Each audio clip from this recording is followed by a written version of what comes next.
ప్రతి సంవత్సరం మే 7వ తేదీన ప్రపంచ అథ్లెటిక్స్ దినోత్సవాన్ని నిర్వహించడం ద్వారా ప్రతి ఒక్కరూ ఏదో ఒక రకమైన క్రీడల్లో పాల్గొనాలని అవగాహన కల్పిస్తారు. యువత క్రీడల్లో ముఖ్యంగా అథ్లెటిక్స్లో పాల్గొని ఫిట్గా ఉండేలా ప్రోత్సహిస్తుంది ఈ డే. మరి ఈ రోజున ఎప్పుడు ఎక్కడ ఎలా ప్రారంభించారో వంటి ఇంట్రెస్టింగ్ విషయాలు ఇప్పుడు తెలుసుకుందాం. ప్రపంచ అథ్లెటిక్స్ దినోత్సవాన్ని international amateur athletics federation president Primo Nebiolo దీనిని మొదటిసారిగా 1996లో ప్రారంభించారు.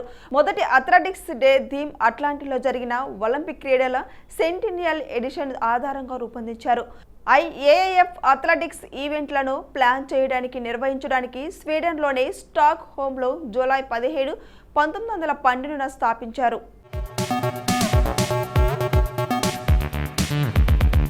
ప్రస్తుతం దీన్ని ప్రపంచ అథ్లెటిక్స్ అని పిలుస్తున్నారు.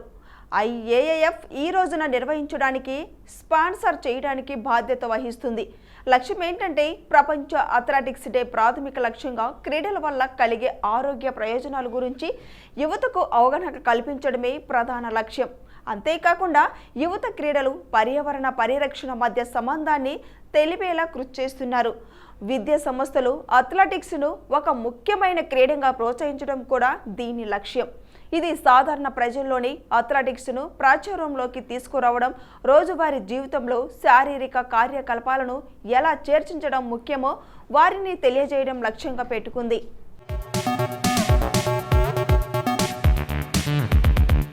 ఇక ఈ రోజున ఎలా జరుపుకోవాలి? అథ్లెటిక్స్ అనేది ప్రాథమికంగా పోటీ పరుగు, నడక, జంపింగ్, థ్రోయింగ్లతో కూడిన క్రీడా ఈవెంట్ల సమూహం. అందుకే పాఠశాలల, కళాశాలను ఈ రోజున వివిధ క్రీడా కార్యక్రమాలను నిర్వహిస్తాయి. క్యాంపులు, ఎగ్జిబిషన్లు ప్రపంచవ్యాప్తంగా నిర్వహిస్తారు. అక్కడ యువతకు ఆసక్తిని కలిగించడానికి రన్నింగ్, షాట్ పుట్, ఇతర స్వరూప్య పోటీలు నిర్వహిస్తారు.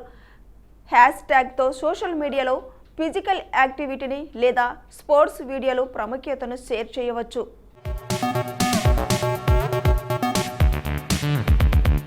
1861 భారతదేశపు ప్రసిద్ధి బెంగాలీ కవి రవీంద్రనాథ్ ఠాగూర్ కలకత్తాలో జన్మించారు. ఆసియాలో నోబెల్ బహుమతి పొందిన మొదటి వ్యక్తి రవీంద్రనాథ్ ఠాగూర్. 1924 అల్లూరు సీతారామజును మేజర్ గోడల్ కాల్చి చంపాడు.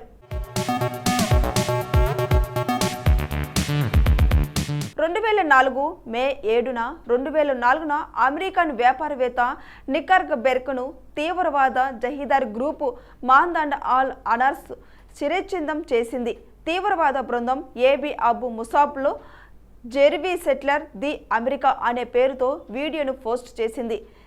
ఇది దాదాపు 5.5 నిమిషాలు నిడివిడితో కూలిపోయింది. 2007 హెరోడిని ది గ్రేట్ సమాధిని ఇజ్రాయేల్ పురావస్తు శాస్త్రవేత్తలు మే 7న 2007న కనుక్కున్నారు. గ్రేట్ జూడియా యొక్క రొమాన్ కస్టమర్ హెరోడు తన భార్య భవన నిర్మాణ ప్రాజెక్టులకు ప్రసిద్ధి చెందిన రాజు. 2007 ఇజ్రాయేల్ పురావస్తు శాస్త్రజ్ఞులు బృందం జూడియా హెరోడు ది గ్రేట్ మొదటి దశాబ్దం బీసీకి చెందిన సమాధాన్ని కనుక్కుంది. 2008 రష్యా మాజీ అధ్యక్షుడు వ్లాదిమిర్ పుతిన్ను దేశ 10వ అధ్యక్షుడిగా ప్రమాణ స్వీకారం చేశారు.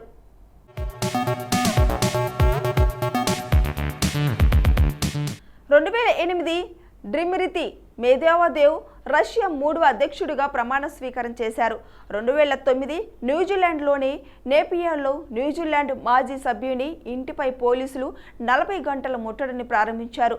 ఇది సెర్చ్ వారెంట్ ద్వారా అధికారులను కాల్చివేసింది. 2010 చీలీ ఓఈసీడీలో 31వ సభ్య దేశంగా మారింది. 2010 పరిశోధకుల బృందం జీనోమ్ యొక్క పూర్తి ట్రంప్ సీక్వెన్స్ను సమర్పించింది. ఈరోజు ఆధునిక మానవులకు పూర్వీకులు ఉన్నారని చూపిస్తుంది.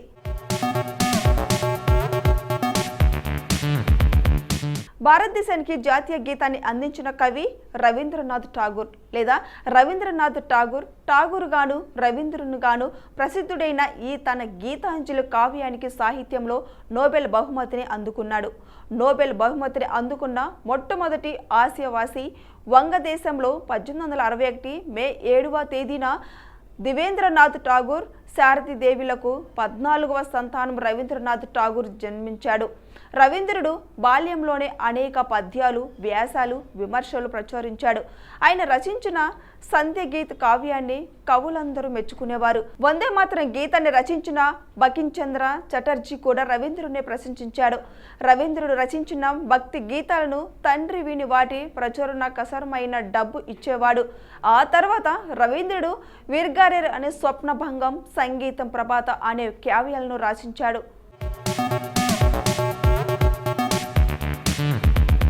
ప్రమోద్ మోత్ ఒక భారతీయ చలనచిత్ర మరియు టెలివిజన్ నటుడు.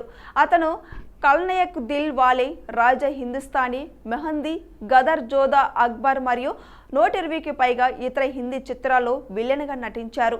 భారతదేశంలోని తూర్పు పంజాబ్లోని కప్తులాల్లో మే 7న 1955న పంజాబీ హిందీ బ్రాహ్మణి కుటుంబంలో ప్రమోద్ శర్మగా జన్మించారు. అతను పంజాబ్, ఢిల్లీలో స్టేజ్ యాక్టర్గా, ఫిలిమ్సింగ్గా తన కెరియర్ను ప్రారంభించాడు. అక్కడ అతను కొన్ని సంవత్సరాలు పనిచేశాడు.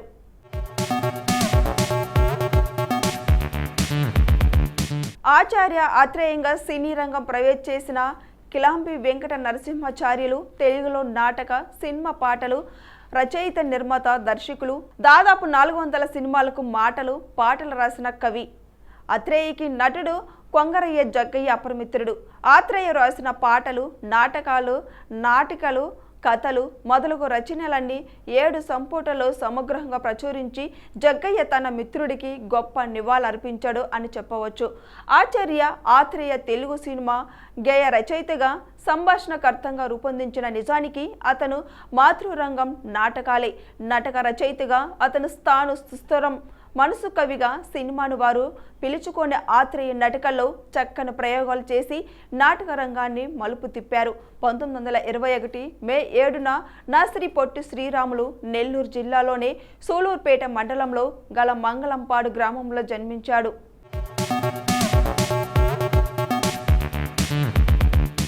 సందీప్ కిషన్ తెలుగు, హిందీ, తమిళం చిత్రాల్లో కనిపించే ఒక భారతీయ చలనచిత్ర నటుడు. గతంలో ఇతను దర్శకుడు గౌతమ్ మీనన్ యొక్క వాతావరణం ఆయా చిత్రానికి సహాయ దర్శకునిగా పనిచేశారు. సందీప్ చెన్నైకి చెందిన తెలుగు కుటుంబంలో మే 7న 1987న జన్మించారు. స్నేహ గీతం, ప్రస్థానం చిత్రాల ద్వారా తెలుగు ప్రేక్షకులకు సుపరిచితుడైన యువ కథానాయకుడు సందీప్ కిషన్. బాలీవుడ్లోని తనకంటూ ఒక ప్రత్యేక గుర్తింపు తెచ్చుకొని 2010లో టాప్ 3 చిత్రాల్లో ఒకటైన షోర్ ఇన్ ద సిటీ చిత్రం ద్వారా బాలీవుడ్కు పరిచయమై అందరినీ దృష్టిని విశేషంగా ఆకర్షిస్తున్నాడు. చిరంజీవి, నాగార్జున, వెంకటేష్, తాజాగా రానాల తర్వాత హిందీ సినిమాలో నటిస్తున్న హీరోగా సందీప్ గుర్తింపు తెచ్చుకున్నాడు. అసిస్టెంట్ డైరెక్టర్గా బాలీవుడ్లో ఎంట్రీ ఇచ్చి బాలీవుడ్లో టాప్ మూవీస్లో హీరోగా అవకాశం తెచ్చుకున్న సందీప్ తెలుగువాడు.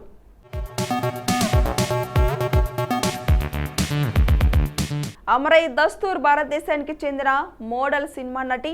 ఆమె 2013లో హిందీ సినిమా ఇసక్ ద్వారా సినీ రంగంలోకి అడుగుపెట్టి హిందీతో పాటు తమిళ్, తెలుగు భాష సినిమాల్లో నటించింది. అమైరా దస్తార్ 2018లో విడుదలైన మనసుకు నచ్చింది సినిమాతో తెలుగు సినీ రంగంలోకి అడుగుపెట్టి ఆ తర్వాత రాజుగాడు సినిమాలో నటించింది.